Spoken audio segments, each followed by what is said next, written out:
Hello viewers, myself I am K. Bhaskar, working as Assistant Professor in Department of Chemistry at SRR Government Arts and Science College, Karimnagar. In this video, I am going to give a presentation on the topic 18 valency electron rule. Right, this is somewhat similar to the EAN rule, that is effective atomic number, which is used to explain the stability of complexes based on Sedgwick theory. Right, now in this video we are going to discuss about the 18 valency electron rule for the metal carbonyls. Right, before going into this topic, if you look at the learning outcomes, by the end of this video session we are going to learn these two important concepts, that is the structural features of various metal carbonyls. The second one is 18 valency electron rule, that is how to predict the stability of the metal carbonyls based on the 18 valency electron rule. Right, before going into the details of the topic, once again I am reminding you the definition of metal carbonyls. Here you can see the metal carbonyls definition. Right, the metal carbonyls are nothing but these are the compounds which are formed by the combination of CO molecule with the transitional metals. In this, the lone pair present on the carbon atom is donated to the metal, so thereby there will be formation of coordinate covalent bond between the carbon atom of the carbonyl molecule and the metal atom. Right, so here the metal is the electron pair acceptor, that is Lewis acid, whereas the ligand, that is carbonyl ligand, is a electron pair donor, that is it is a Lewis base. This we already know. Based on the number of metal atoms in the given carbonyl, these are classified into two types: mononuclear carbonyls, polynuclear carbonyls. In mononuclear carbonyls we have only one atom, one metal atom in it, whereas in polynuclear carbonyls we see more than one metal atom per molecule. Right, coming to the bonding in metal carbonyls, just I am reminding you once again, here in metal carbonyls there are two bonds between the metal and carbonyl ligand. One is sigma bond, another one is pi bond, that is back pi bond. The sigma bond is formed due to the overlap of fully filled sp hybrid orbital on the carbonyl side and empty sp3 hybrid orbital on the metal side in case of tetrahedral complexes. Right, coming to the bonding in metal carbonyls, you can see here in the slide. Coming to the bonding in metal carbonyls, you can see in the slide, you can see there are two types of bonds between the metal and carbonyl. One is sigma bond, another one is back pi bond.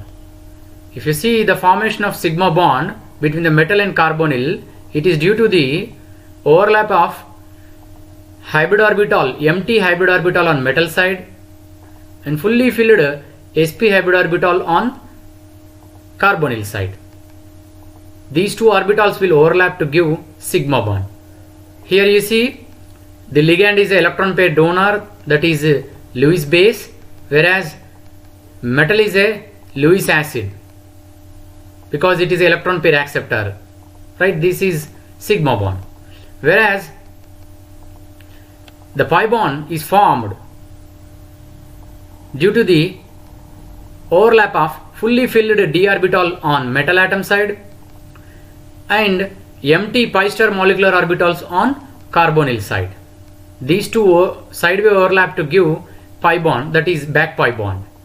Here this formation of back pi bond gives us the explanation about the stability of metal carbonyls. You can see here the sigma bond is formed due to the donation of electron pair from the carbonyl to the metal, so thereby the metal accumulates negative charge, but this is unusual.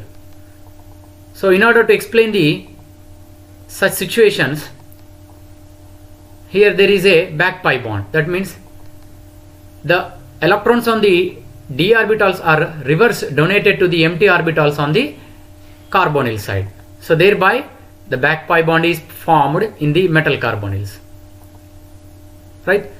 So in this way we can say that both the metal and carbonyl act as Lewis acid as well as Lewis base, right? These are the examples of mononuclear carbonyls and polynuclear carbonyls. And we have also studied the structure of nickel tetracarbonyl in our previous video class. You can see there, based on our explanation, we got the structure as the tetrahedral. Here you can see our nickel tetracarbonyl is the having tetrahedral structure. Now in this video presentation, let us try to explain the structure of other metal carbonyls, right? Here I have taken iron pentacarbonyl. In this you see the carbonyl is a monodentate neutral ligand. Each carbonyl forms one bond, so therefore the total number of bonds between the metal and ligand in this complex is 5. Thereby we can say the coordination number in this given complex is 5. In the case of coordination number 5, according to the valency bond theory, the hybridization may be dsp3 or sp3d. Here only empty orbitals will involve in the hybridization. According to valency bond theory, if you recollect it, only empty orbitals will undergo hybridization.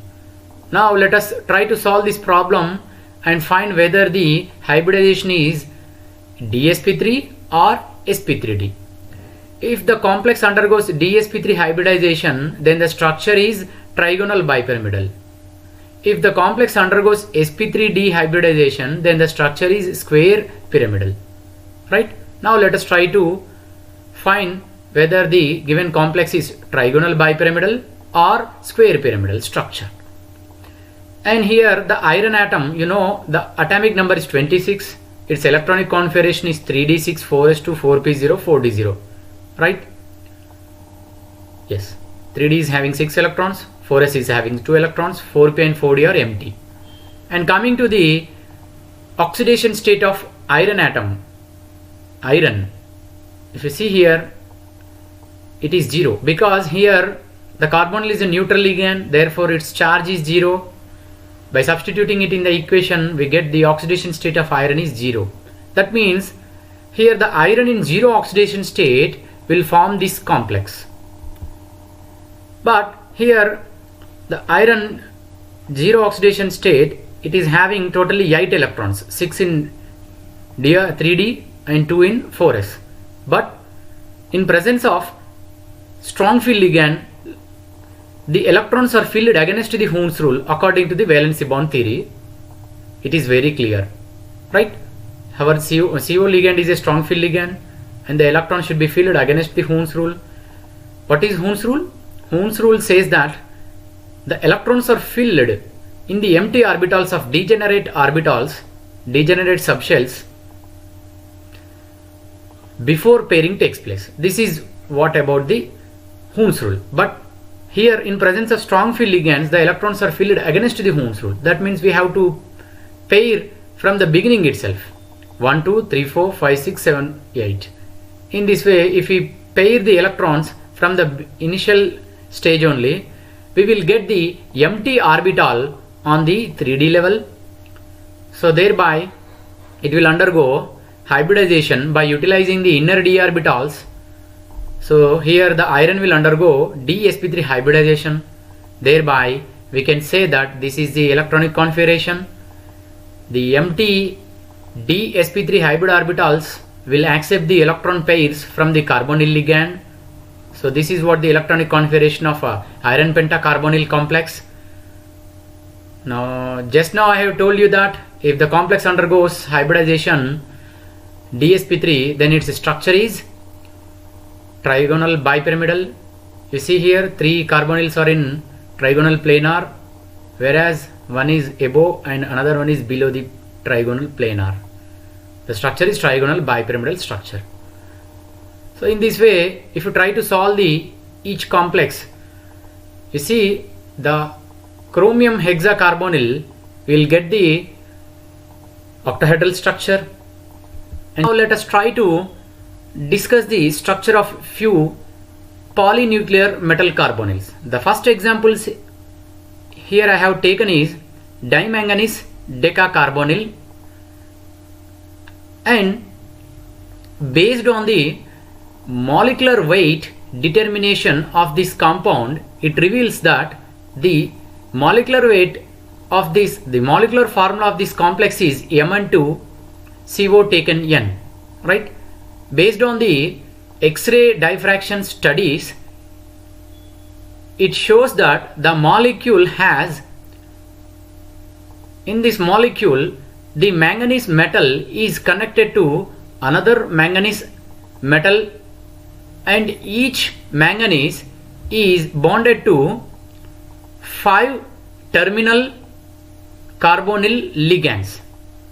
In this, each carbonyl ligand is coordinately bonded to the manganese, and here if you see the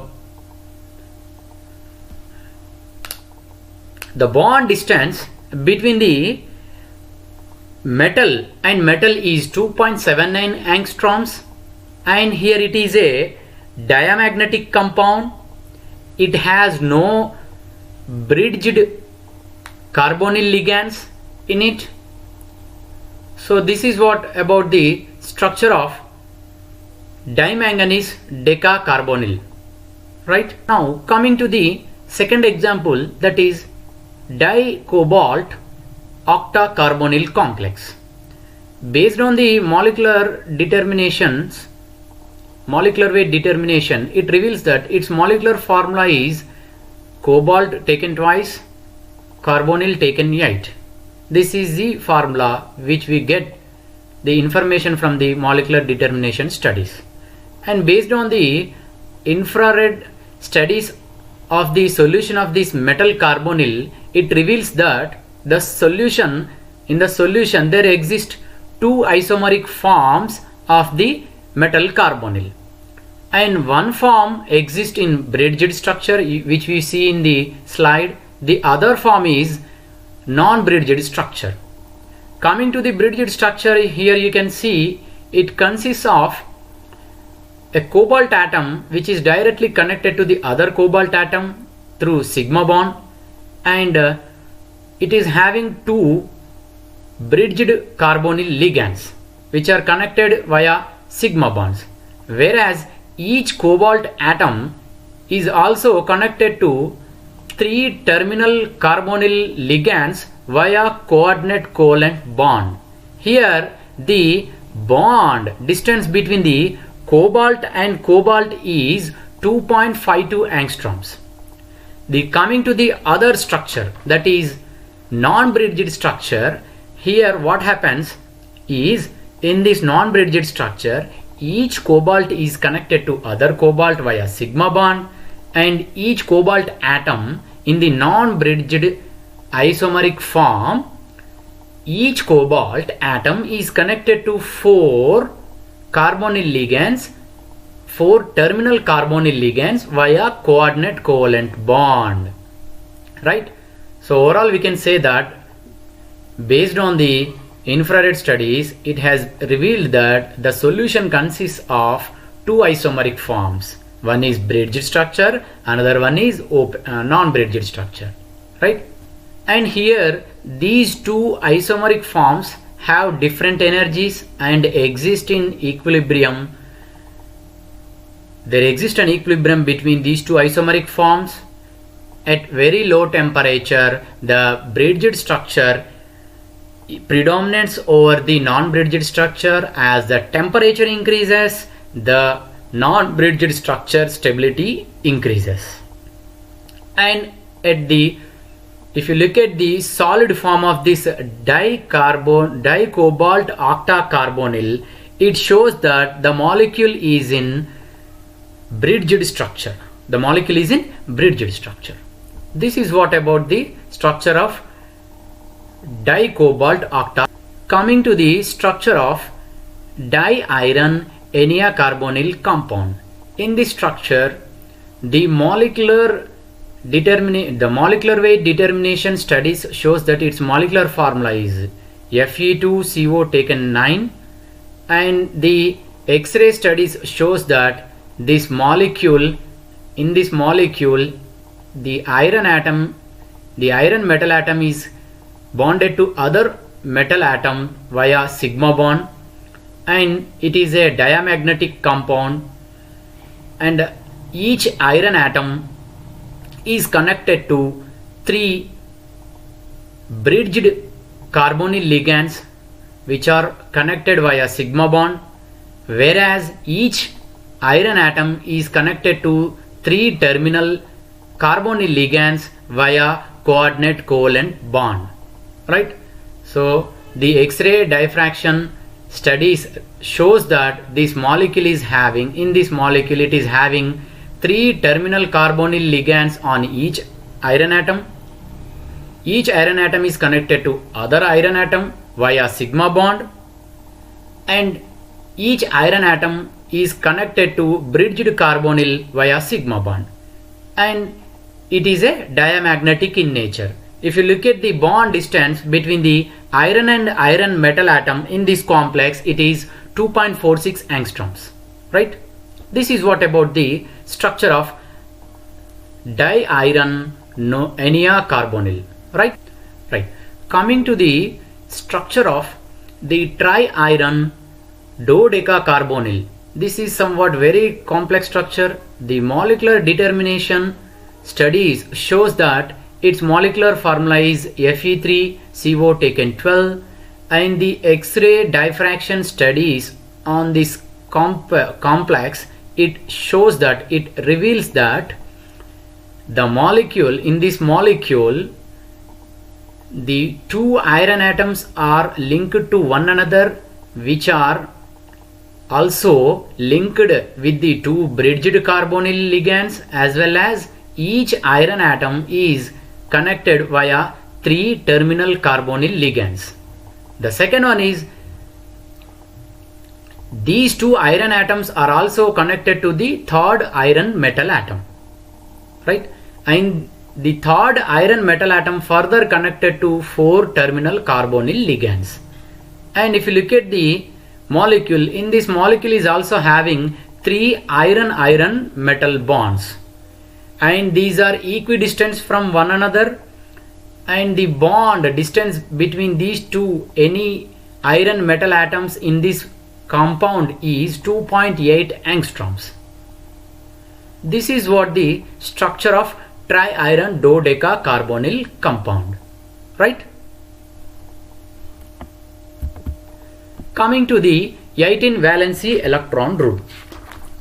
This rule is similar to that of EAN rule, that is effective atomic number rule, right? What is effective atomic number? Effective atomic number rule? This effective atomic number rule can be calculated by the formula, that is atomic number minus oxidation state plus 2 into coordination number. But when we apply this effective atomic number rule to these metal carbonyls, what happens? We know the oxidation state of the metal in the metal carbonyls is 0. So therefore the formula is nothing but the atomic number plus 2 into coordination number. This is what the formula for the metal carbonyls, right? Because here the oxidation state in this complex is 0, because here the carbonyl ligand is a neutral ligand, right? So what does the EAN rule defines? According to the EAN rule, if at all the total number of electrons with the metal in the complex, that is EAN number, is equals to the nearest inert gas configuration, then those complexes are stable, remaining are unstable. According to the EAN rule, we can decide the stability of the complex. Now What is the difference between the EAN rule and 18 valence electron rule? In the effective atomic number rule, we will calculate the total number of electrons with the metal atom in the complex, right? That is the effective atomic number. But whereas here we count only valency electrons. We will count only valency electrons itself. For example, you can see here I have taken 3 examples. The first one is chromium hexacarbonyl. In this, the chromium, if you look at the electronic configuration of chromium, the atomic number is 24, electronic configuration is 3d5-4s1. Totally it is having 6 valency electrons in it. 6 valency electrons in it, right? And in this complex it will accept 2 electrons each from 6 carbonyl ligands. So thereby it receives 12 electrons from these 6 carbonyl ligands. So therefore the total number of valence electrons with the chromium in this complex is 6 plus 12, that is equals to 18. So therefore it satisfies the 18 valence electron rule. Therefore this is a stable complex.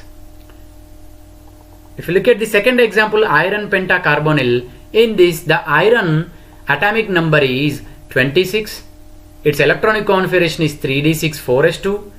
The total valence electrons with the iron atom is 8, which accepts 2 electrons from each carbonyl ligands. So therefore total it receives 10 electrons from 5 carbonyls. So overall total number of electrons with the iron atom in this complex is 8 plus 10, that is 18. Again it satisfies 18 valence electron rule. Therefore this is a stable complex. Coming to the last example, nickel tetracarbonyl. In this the nickel atomic number is 28. Its electronic configuration is 3d8-4s2. Total valence electrons with the nickel is 10.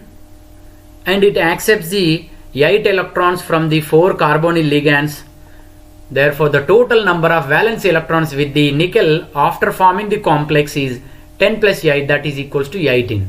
This is also satisfy 18 valence electron rule. Therefore this is a stable complex. So in this way, in 18 valency electron rule, just we will calculate the valency electrons, whereas in EAN rule we will calculate total number of electrons with the metal after forming the complex. Right? Let us try to solve the 18 valence electron rule for each polynuclear metal carbonyls also by taking examples. The first example here I have taken is dicobalt octacarbonyl. In this the cobalt atomic number is 27, its electronic configuration is 3d7-4s2. So here totally we are having 2 cobalt atoms, 2 cobalt metal atoms. Each cobalt metal atom is having 9 valence electrons with it. So therefore totally 2 into 8, totally 18 electrons from 2 cobalt metal atoms. And we have here 8 carbonyl ligands. Each carbonyl ligand will donate 2 electrons. So therefore we will get 16 electrons. And here in this complex you see there is one metal bond between the cobalt and cobalt, one metal bond in this complex. Therefore 2 electrons again, therefore 2. Totally we will get 36 electrons in this complex. For each cobalt metal atom we will get 18 electrons because total it is having 36. For each cobalt we will get 36 by 2, that is 18 electrons. It is satisfying the 18 valence electron rule. Therefore this is a stable compound, because this is equals to the inert gas configuration, that is argon, right? Coming to the dimanganese decacarbonyl complex. In this the manganese atomic number is 25, electronic configuration is 3d5-4s2, and each manganese valency electrons are 7. So therefore 2 manganese totally will get 14 electrons. Each carbonyl ligand donates 2 electrons. Such carbonyl ligands we have here 10. Therefore 10 into 2 electrons, that is 20 electrons. And in this compound we have one bond between the manganese and manganese metal atom. that is it contributes 2 electrons, therefore 2 electrons. Totally in this complex we have 36 electrons. Totally this molecule has 36 electrons, valency electrons. So each manganese have 18 valency electrons with it. This also satisfies the valency electron rule. Again, next example is here, di-iron Ena-carbonyl compound. In this the iron valence electrons are 8. Each iron has 8 electrons. From 2 irons we will get 16 electrons. Each carbonyl donates 2 electrons. Such carbonyls we have here 9. Therefore totally we will get 18 electrons from the 9 carbonyl ligands. In this compound we have one metal-metal bond. So 2 electrons from metal-metal bond. Totally we are having 36 valence electrons for 2 iron atoms, but whereas for 1 iron atom it is 18 electrons. Again this is satisfying the 18 valence electron rule. Coming to the tri-iron dodecacarbonyl compound, in this similarly if we calculate this, the iron 8 electrons, so 3 into 8 24, 12 carbonyls, 12 into 2 electrons, 24 carbonyls. In this, if you recollect the structure, it has 3 metal-metal bonds, so 3 into 2 electrons equals to 6 electrons. So totally in this structure it is having 54 valence electrons. So for each atom, for each iron atom we will get 18 valence electrons. So totally again it satisfies the 18 valence electron rule. So this is what about the valence electron rule, that is the 18 valence electron rule, right? So if you try to recollect summarize the important points in this class, that is about the 18 valence electron rule as well as the structural features, right? We have discussed the two important things, one is structural features as well as the 18 valence electron rule. We have applied the 18 valence electron rule to mononuclear as well as polynuclear compounds by taking suitable examples. Now I think you are feeling very comfort with what we have discussed in this video presentation. And finally, if you have any doubts, please post your questions in the comment section and your questions will be answered there. Finally, thank you for going through the video presentation. Here is a proverb for you: nurture the nature for the future. Thank you.